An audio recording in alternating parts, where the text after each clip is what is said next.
Ngiyabingelela umango lo isihlahla sika mango wena ohlushwa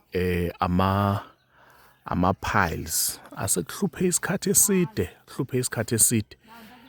wena ohlushwa ama-piles enza kanjena ke la isiqu samango lesi la into yenzayo uxebula ixolo leli likamango uxebule ixolo uxebule nje mhlawumbe izinto ezingangesandla amagxolo angangesandla mhlawumbe abe u2